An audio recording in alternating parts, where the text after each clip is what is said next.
Surat 2 Timotius. Pasal pertama. Timotius, anakku yang tercinta, saya Paulus menulis surat ini kepadamu dan mengharap semoga Allah Bapa dan Tuhan kita Kristus Yesus memberi berkat, rahmat dan sejahtera kepadamu.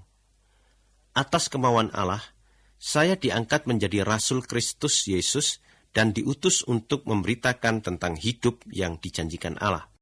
Hidup itu kita terima karena bersatu dengan Kristus Yesus. Saya mengucap syukur kepada Allah yang saya layani dengan hati nurani yang murni, seperti yang dilakukan oleh nenek moyang saya dahulu. Saya selalu mengucap terima kasih kepada Allah setiap kali saya ingat kepadamu dalam doa baik siang maupun malam. Saya ingat akan kesedihan hatimu. Itulah sebabnya saya ingin sekali berjumpa dengan engkau, supaya saya bisa benar-benar menjadi gembira. Saya teringat akan kepercayaanmu yang sungguh-sungguh kepada Kristus, sama seperti kepercayaan nenekmu Lois dan ibumu Oinike.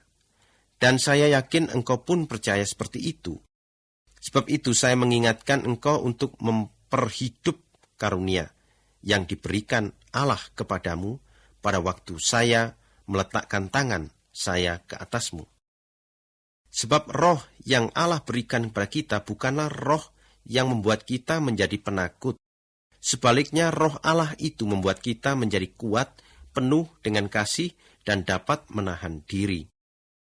Sebab itu janganlah malu memberikan kesaksian tentang Tuhan kita, dan janganlah juga malu mengenai saya yang dipenjarakan karena Dia. Sebaliknya, hendaklah engkau dengan kekuatan dari Allah turut menderita untuk kabar baik itu. Allah menyelamatkan kita dan memanggil kita supaya menjadi umat-Nya sendiri. Ia melakukan itu bukan berdasarkan apa yang kita sudah kerjakan, melainkan berdasarkan rencananya sendiri dan rahmat-Nya. Ia memberikan kita rahmat-Nya melalui Kristus Yesus sebelum dunia ini diciptakan. Dan sekarang Allah menunjukkan rahmat-Nya itu kepada kita dengan kedatangan Raja Penyelamat kita, Kristus Yesus. Yesus mengalahkan kuasa kematian dan membawa hidup yang abadi melalui kabar baik itu. Untuk memberitakan kabar baik itulah Allah mengangkat saya menjadi rasul dan guru. Itulah sebabnya saya menderita semuanya ini, tetapi saya tetap yakin, sebab saya tahu betul siapa yang saya percayai. Saya yakin bahwa apa yang sudah Ia percayakan kepada saya, Ia sanggup juga menjaganya sampai pada hari kiamat. Ikutilah dengan sungguh-sungguh ajaran benar yang sudah saya berikan kepadamu. Dan hendaklah engkau tetap berpegang pada iman dan kasih yang menjadi milik kita karena bersatu dengan Kristus Yesus. Dengan bantuan dari Roh Allah yang hidup di dalam kita, hendaklah engkau menjaga baik-baik hal-hal berharga yang sudah dipercayakan kepadamu. Engkau tahu bahwa semua orang di wilayah Asia sudah meninggalkan saya, termasuk juga Figelus dan Hermogenes. Tetapi keluarga Onesiforus sudah berapa kali mengembirakan hati saya. Semoga Tuhan berkenan menunjukkan belas kasihan kepada mereka. Meskipun saya di dalam penjara, Onesiforus tidak malu akan keadaan saya itu. Begitu tiba di Roma, ia terus berusaha mencari saya sampai ia bertemu dengan saya. Dan engkau tahu bahwa di Efesus ia banyak sekali menolong saya. Semoga Tuhan menunjukkan belas kasihan kepadanya pada hari Tuhan mengadili seluruh. Timotius, anakku, hendaklah engkau menjadi kuat oleh rahmat yang diberikan kepada kita, karena kita bersatu dengan Kristus Yesus. Ajaran yang dahulu sudah kau dengar dari saya di depan banyak orang, hendaklah kau percayakan kepada orang-orang yang dapat dipercayai dan yang cakap mengajar orang lain. Engkau harus turut menderita sebagai prajurit Kristus Yesus yang setia. Seorang prajurit yang sedang tugas tidak akan menyibukkan dirinya dengan urusan-urusannya sendiri, sebab ia ingin menyenangkan hati panglimanya. Seorang olahragawan tidak akan menjadi juara di dalam suatu pertandingan kalau ia tidak mentaati peraturan-peraturan. Petani yang sudah bekerja keras, dialah yang pertama-tama berhak mendapat hasil tanaman. Renungkanlah apa yang saya kemukakan itu, sebab Tuhan akan memberikan kepadamu kesanggupan untuk mengerti semuanya. Ingatlah ini, kabar baik yang saya beritakan itu adalah kabar tentang Yesus Kristus, keturunan Daud. Dialah Kristus yang sudah hidup kembali dari kematian. Karena memberitakan kabar baik itulah saya menderita, malah sampai dirantai seperti seorang penjahat. Tetapi perkataan Allah tidak dapat dirantai. Itulah sebabnya saya tabah menanggung semuanya itu demi kepentingan orang-orang yang sudah dipilih oleh Allah, supaya mereka pun mendapat keselamatan yang diberikan melalui Kristus Yesus dan yang disertai keagungan yang abadi. Sungguh benar perkataan ini. Kalau kita sudah mati bersama Dia, kita akan hidup juga bersama Dia. Kalau kita tetap tabah, kita akan memerintah juga bersama Dia. Kalau kita mengingkari Dia, Ia juga akan mengingkari kita. Kalau kita tidak setia, Ia tetap setia, sebab tak dapat Ia bertentangan dengan dirinya sendiri. Hendaklah engkau mengingatkan orang-orang mengenai semuanya ini. Di hadapan Allah, nasihatkanlah mereka supaya jangan bertengkar mengenai istilah-istilah. Itu tidak ada gunanya. Malahan hanya mengacaukan orang-orang yang mendengarnya. Hendaklah engkau berusaha sungguh-sungguh supaya diakui oleh Allah sebagai orang yang layak bekerja baginya. Berusahalah supaya engkau tidak malu mengenai pekerjaanmu, melainkan mengajarkan dengan tepat ajaran-ajaran benar dari Allah. Jauhilah percakapan-percakapan yang tidak ada gunanya dan yang menghina Allah. Percakapan-percakapan seperti itu hanya membuat orang semakin jahat. Ajaran orang-orang itu menjalar seperti penyakit kanker yang ganas. Di antara mereka termasuk Himenius dan Filetus. Mereka sudah menyeleweng dari ajaran yang benar dan mengacaukan kepercayaan sebagian orang. Mereka berkata bahwa kebangkitan dari kematian sudah terjadi, tetapi dasar kokoh yang dibuat oleh Allah tidak dapat digoncangkan. Di atasnya tertulis ini, Tuhan mengenal orang-orang miliknya, dan orang yang berkata bahwa ia milik Tuhan, orang itu harus berhenti melakukan perbuatan yang salah. Di dalam rumah yang besar terdapat macam-macam perabot. Ada yang dibuat dari perak atau emas, tetapi ada juga yang dari kayu atau tanah. Ada yang dipakai untuk keperluan istimewa, dan ada juga yang dipakai untuk keperluan biasa. Orang yang membersihkan dirinya dari semua yang jahat, orang itu akan dipakai untuk keperluan yang istimewa.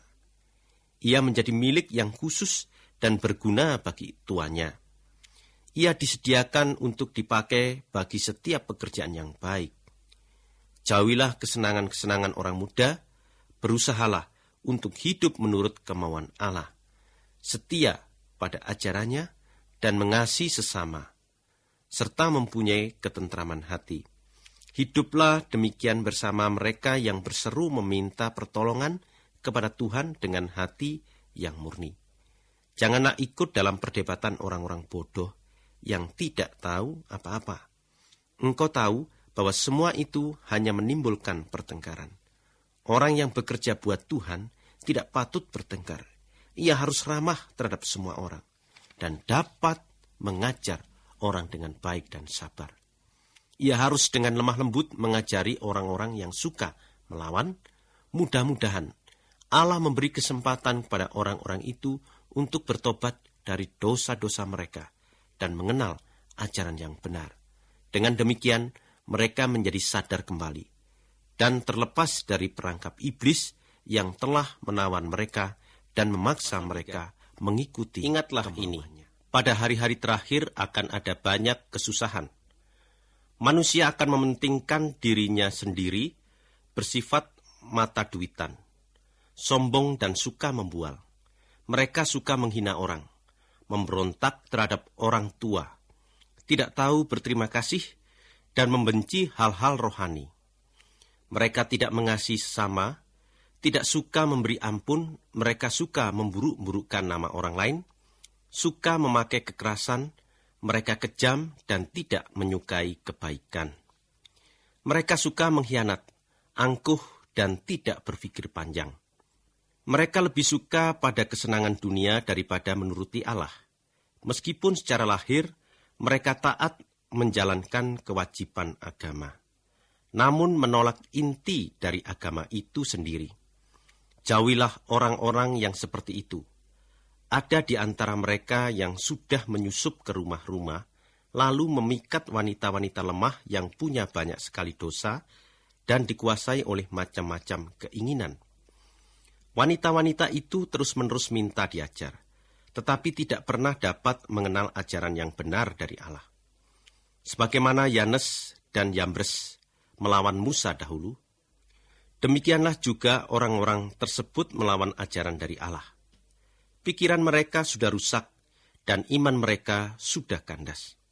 Tetapi mereka tidak akan mencapai apa-apa, sebab kebodohan mereka akan diketahui oleh semua orang, seperti yang dialami oleh Yanes dan Yambres juga. Tetapi engkau sudah mengikuti ajaran-ajaran saya, kelakuan saya, dan tujuan hidup saya. Engkau sudah melihat sendiri bagaimana saya sungguh-sungguh percaya kepada Yesus Kristus dan mengasihi sesama manusia. Engkau juga tahu kesabaran dan ketabahan saya. Engkau sudah melihat saya dianiaya dan saya menderita. Engkau tahu semua yang terjadi terhadap saya di Antiokhia, di Ikonium, dan di Listra. Dan engkau tahu semua yang saya derita. Tetapi Tuhan menyelamatkan saya dari semuanya itu. Memang semua orang yang mau hidup beribadat dan hidup bersatu dengan Kristus Yesus akan dianiaya. Sedangkan orang-orang yang jahat dan orang-orang penipu akan semakin jahat. Mereka menipu orang lain padahal mereka sendiri pun tertipu juga. Tetapi mengenai engkau, Timotius, hendaklah engkau tetap berpegang pada ajaran-ajaran yang benar yang sudah diajarkan kepadamu dan yang engkau percayai sepenuhnya. Sebab engkau tahu siapa guru-gurumu. Engkau harus ingat bahwa sejak kecil engkau sudah mengenal Alkitab. Alkitab itu dapat memberikan kepadamu pengertian untuk mendapat keselamatan melalui iman kepada Kristus Yesus. Semua yang tertulis dalam Alkitab diilhami oleh Allah dan berguna untuk mengajarkan yang benar, untuk menegur dan membetulkan yang salah, dan untuk mengajar manusia supaya hidup menurut kemauan Allah. Dengan Alkitab itu, orang yang melayani Allah dapat dilengkapi dengan sempurna untuk segala macam. Kristus Yesus akan datang lagi ke dunia ini untuk mengadili orang-orang yang hidup dan yang mati. Dan ia akan datang untuk memerintah sebagai raja. Oleh sebab itu, saya minta dengan sangat kepadamu di hadapan Allah dan Kristus Yesus, hendaklah engkau mengabarkan berita dari Allah itu dan terus mendesak supaya orang mendengarnya. Apakah mereka mau atau tidak? Hendaklah engkau meyakinkan orang, menunjukkan kesalahan, dan memberi dorongan kepada mereka. Ajarlah orang dengan sesabar mungkin, sebab akan sampai waktunya orang tidak mau lagi menerima ajaran yang benar. Sebaliknya mereka akan menuruti keinginan mereka sendiri dan mengumpulkan banyak guru guna diajarkan hal-hal yang enak didengar di telinga mereka. Mereka akan menutup telinga terhadap yang benar, tetapi akan memasang telinga terhadap cerita-cerita dongeng. Meskipun demikian, engkau harus menguasai dirimu dalam keadaan bagaimanapun juga. Tabahlah dalam penderitaan, laksanakanlah tugasmu sebagai pemberita kabar baik itu, dan jalankanlah dengan sebaik-baiknya kewajibanmu sebagai pelayan Allah. Mengenai diri saya, sudah sampai waktunya saya akan mati sebagai korban kepada Allah. Sebentar lagi saya akan meninggalkan dunia ini. Saya sudah mengikuti perlombaan dengan sebaik-baiknya dan sudah mencapai garis akhir. Saya tetap setia kepada Kristus sampai akhir. Dan sekarang hadiah kemenangan menantikan saya. Pada hari kiamat, Tuhan, Hakim yang adil itu, akan menyerahkan hadiah itu kepada saya, karena saya hidup berbaik dengan Allah. Dan bukan saya saja yang akan menerima hadiah itu, tetapi juga semua orang yang menantikan kedatangan Tuhan dengan sangat rindu. Berusahalah datang kepada saya secepat mungkin, sebab Demas sudah meninggalkan saya karena mencintai dunia ini. Ia sudah pergi ke Tesalonika, Krekes sudah pergi ke Galatia, dan Titus ke Dalmatia. Hanya Lukas yang tinggal dengan saya. Jemputlah Markus dan bawalah dia bersamamu, sebab ia dapat membantu dalam pekerjaan saya. Saya sudah menyuruh Tikhikus pergi ke Efesus. Kalau engkau datang, bawalah mantel yang saya tinggalkan di Troas di rumah Karpus. Bawalah juga buku-buku saya, terutama buku-buku yang dibuat dari kertas kulit. Alexander, tukang tembaga itu sudah melakukan hal-hal yang jahat sekali terhadap saya. Tuhan akan membalas dia menurut perbuatannya. Engkau sendiri harus hati-hati terhadapnya, sebab ia sangat menentang berita kita. Pada waktu saya pertama kali mengajukan pembelaan diri saya, tidak ada seorang pun yang mendampingi saya. Semuanya meninggalkan saya. Mudah-mudahan Allah tidak menyalahkan mereka dalam hal ini. Tetapi Tuhan mendampingi saya. Ia memberikan kekuatan sehingga saya sanggup memberitakan seluruh kabar baik itu, supaya didengar oleh semua orang bukan Yahudi, dan saya terlepas dari bahaya kematian. Memang Tuhan akan melepaskan saya dari setiap usaha yang jahat terhadap saya. Ia akan membawa saya dengan selamat ke dalam kerajaannya di surga. Hendaklah ia diagungkan selama-lamanya. Amin. Salam saya kepada Priskila dan Aquila, dan kepada keluarga Onesiforus. Erastus tinggal di Korintus, dan Trofimus sudah saya tinggalkan dalam keadaan sakit di Miletus. Berusahalah sedapat-dapatnya untuk datang sebelum musim dingin. Eubulus, Pudes, Linus, dan Claudia mengirim salam mereka kepadamu. Begitu juga semua saudara seiman lainnya. Semoga Tuhan mendampingi engkau. Semoga Tuhan memberkati saudara-saudara.